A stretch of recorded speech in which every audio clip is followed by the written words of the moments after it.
what harder. is dodowet? Okay, so dodowet is actually it's like a chicken stew. So it's pretty spicy, and considering we all like spicy.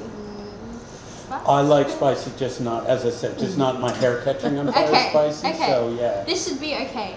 Yeah, what we usually say when we go into a restaurant is that I want white people medium. Okay. Yeah. I didn't even know about that. The next time I'm gonna say black people. Black people medium, yeah. What's your spice level at Nando's? That's a good way to gauge. Yeah, that Nando's doesn't do it. There's not hot enough at Nando's. Oh, okay. The hot one, it doesn't register. really. No. Yeah. I don't get that. I'm on the Scoville level. Okay. Yeah. I feel like you're fine then with Ethiopia. I'm easy going. I grew up with Ethiopians and Somalis, Yeah. Congolese. Yeah. You name it all. Being from Egypt, Yeah. it's African. Yeah. So I grew up. Yeah. I got a lot of brothers and sisters from Africa. We won. Yeah. So that was the beginner level. That was the next beginner. one, Okay. yeah. Okay, this one. Okay. A, wet. A wet. K wet. Oh, with a K. A wet. No, that's A. K wet. A wet. Yeah. K wet. A wet. It's not a K, it's like it sounds like a making. You have to make a sound. It's like ooh la la, croissant. But not K. Oh, now you're torturing me. I knew you were It's going like a click in the back of your throat. Yeah. A wet. Okay. K. And like A. A wet. Not even close, That? yeah. Okay, let's try this. No. We have to try it a couple more times. Right? Okay, Give me yeah. a couple of chances to say Okay, yeah. No, you do it again. A wet. A wet.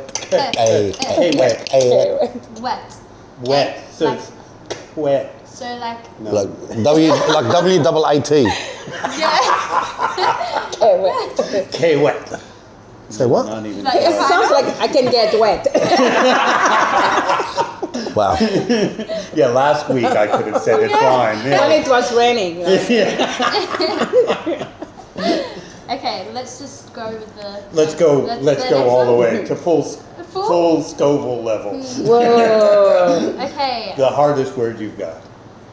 I feel like this one is not the hardest, probably equal to the last one that you try to say, but it's a different kind of sound, so maybe it's like might be easier for you. We'll see. But a lot of my friends struggle to say it. Can you say tips?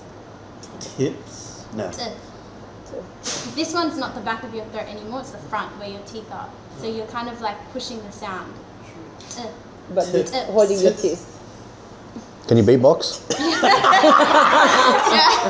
Probably the best way. Careful, you're gentle. It's like you're so Have a crack at it. Have a crack at it. Tips. Tips. It's like a TIBS kind of sound. Tips. But like, Tips. no? No, not even close. All right, let's try you with some Egyptian food, all right? Yeah. This is real guttural. It's like real from the throat. Let's really ramp it up. Like I grew up with a certain stew, and it's like not like peasant food, but it's like peasant food. You know what I The mean? best food. One of the best stews that I grew up with is molokhia. malkhaya. Can you say molokhia? So I just Can you just stand in for me? So it's made from the jute mallow. From where? Jute mallow. It's like it's sort of used as a vegetable. No. It's a soup. It comes out really, really slimy. Oh, this is like a bit like You're really okra. selling it. It's like okra. We have okra in Egypt as well. All right, okay. Yeah. I love okra. Okra is killer. I love okra. But molokhia is what I grew up with. Molokhia. Try and say that. Molheya. It's very green. It's very slimy. It's close enough. But you have it with roz. Molokhia fi roz. Like you have molokhia and rice. Oh, is that Ruz is Yeah, roz. Yeah. What about Sudanese people eat it as well. yeah? Yeah, a lot of Sudanese eat it as well. Oh, Sudanese, I love it. Yeah, Yeah. I saw this. I just recently ate this Egyptian food. It's eaten during like fasting periods, maybe, and it's like it's kind of a mix of like there's like pasta in it. There's like little macaroni. There's a bean thing. I'll get the name of it, and maybe it just reminded me of giving like the a recipe. fusion. It's like a fusion of like all of these like I don't know, like Just a slap together, like a slap together. I think, yeah, that's a good way to put The it. best kind. What about, can you say full medamaz? It's like it's fava beans. Like we have put fava beans about. Sometimes you have people that put like chickpeas as well and split beans, broad beans, and you make it with like hard-boiled eggs. Yeah, With a little bit of lemon a little bit of lemon juice over the top, a little bit of oil. Is it more like a hummus where the No, they're full beans. They're full beans, but it's like you eat it with the bread with your hands. Everything we eat. Everything is with the hands. Oh yeah. I think that's what connects the food is to the culture is the fact that we eat it with our hands. We don't have none of this stuff. No. It's like, and that's a stereotype thing. Like we get, the Arabs they eat with their hands. You know what I mean? Or Africans they eat with their hands. Yeah. To me, And me, it's annoying that's a me, to be feature honest. that- I get annoyed when I see someone eating pizza with their hands. And I'm not even Italian. It's just something like, I don't know, even When we chicken. went If I to- see someone eating it with, pizza with a fork. That's what I mean. I do Pizza with a yeah. fork. When and we then went I was to like, Italy, But that's we ordered pizza one night, and everybody gets out a knife and a fork. Yeah. And I'm there, like a primitive yeah, this is animal. really Yeah. bad. But if I see someone eating it with a fork, it's Yeah, it's really just annoying wrong. me. Yeah. And the other thing is with the chicken. I don't know. It's just something about chicken I have to eat with a hand. Yes, I yes. can't eat chicken. I think you get more of a Not a connection. barbarian. You have more of a connection with food when you eat with your hands. Yes, And it's very rude to actually, if you're going to eat with your hands and lick your fingers before you leave that, you don't clean your fingers until you finish. Finish. Yeah. You keep eating, you be careful the way you eat your food. Yeah. A few years ago, it was going to be like 42 degrees on Christmas Day, and my wife said, "I'm not cooking," and I said, "Good plan." And the only restaurant near us was the Turkish restaurant. It was the only place that was going to be open, and so we got Turkish food for Christmas. And I have come to the conclusion that the ultimate Christmas food is Turkish food, but it could be any of these. It's just that all day, Yeah, sitting there. It's not what heavy. is traditional Christmas food is the cold for winter's food. So it's turkeys and hams and baked potatoes and all that kind of big heavy food. So that's what you said, the cold though. Yeah, that's what I'm saying, Yeah, because yeah. the culture, like the Australian culture now, has adopted that northern Yeah. hemisphere. One year my mother came out and we thought, great idea, we're going to do a roast chicken for Christmas Day. Just be traditional. Yeah. Oh my God.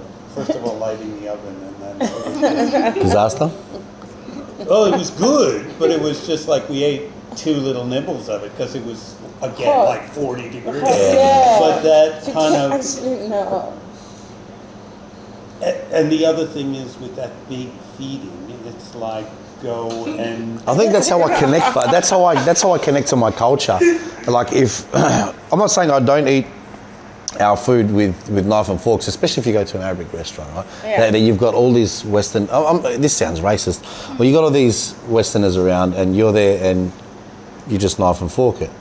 But I find that I've got more of a cultural connection to my traditions, my upbringing, and my heritage when eating with my hands. Like my wife, even she has no problems with that, with eating with her hands. She loves it too. And I think that's with most of our cultures, African cultures, it's all with the hands. And you're eating with the hand opposite to the hand you clean yourself with. Yes, yeah, You know what I mean? that's the important Yeah. part to remember. Yeah. Yeah, right hand for Ethiopian food. The same with your right hand Yeah. with the Egyptians as well. It's always right hand. But you're left-handed, Yeah. but you still learn to eat I with have your to right with my hand. right hand. Yeah, because the ejector button would go off. It would just be like, oh my Basically. God. What do you like for sweets? Do you like many sweets from other countries? I'm not a big sweet person. So I'm not. Astrid's like, yes. So, yeah. Oh so my God. Belgian waffles and chocolates are good. You have got some great stuff over there. Like literally, like I cannot live without sweet. Like I even like lying something sometimes to my friends or colleagues, like I need to eat chocolate to keep my skin tone. So it's anything to get a sweet in, yeah? Exactly. But so they don't even ask me for a piece. Belgium have a lot of different styles of chocolate. But Belgium is renowned maybe for it. That's the difference is growing up with like American chocolate is like Hershey's and that. Hershey's, Oreos, and all that. You know, Reese's Pieces. I mean, that's. Then once I've had Belgian chocolate, You're limited over there in the States, so you're limited to your generic chocolate bars, something that's a cash cow. Whereas if you go to Belgium or if you go to Egypt or if you go to Ethiopia, there's sweets there that really are the embodiment of that culture. Absolutely, and it's so fresh, like to the point, like even when you're on 2-3, before you come even to the shop, you can smell the chocolate, you know. Yeah, even the pastries. Yeah. Unbelievable. Yeah. We used, like, I remember when I was young and I used to go to France to my friends, and my friends was living in the border of France and Luxembourg. So sometimes we used to go out to Luxembourg, and on our way back, all the big petrol stations, because there you can eat, you have restaurant, everything, they just made fresh croissant. And I remember one day we sit there, I was like, I'm sitting in the, like, you know, the petrol station between, actually I can jump into Luxembourg and jump into France and eating fresh chocolate. So I don't know how many I ate at that night. I have to roll to the car. Yeah. But everything is fresh. But it's That's so the thing. fresh, and like usually, like you cutting the croissant, the chocolate is melting. Yeah. But that's the croissant. When you eat a croissant over there, it's like butter. Yeah. The pastry is like butter. It's different. but it's also like it's just been made. That's Yeah. the But difference too. Again, the culture prides themselves on fresh patisseries and stuff like that. You know what I mean? It's freshness. It's all about the freshness. Whereas you go here and you can go to Woolworths and buy croissants that are 3 or 4 days old. Yeah. And you have to put them in the microwave to get them. I know. No, And that's the a only croissant-shaped object. It's not actually. It's and not the only real. Yeah, exactly. chocolate that is so good here that I can say this is really close. It's Linden. Lint. Linden. Yeah. It's the Yeah. only chocolate I can say this is really close to everything in Europe.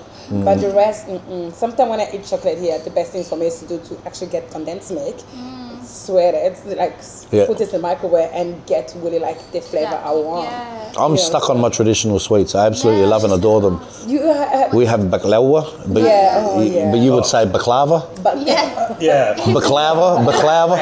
Baklava, yeah. And Go down to the shop. get me some baklava. Boy, all you need now is a little bit of chewing tobacco and a spittoon. I'm gonna get me some baklava. Ting! Perfect.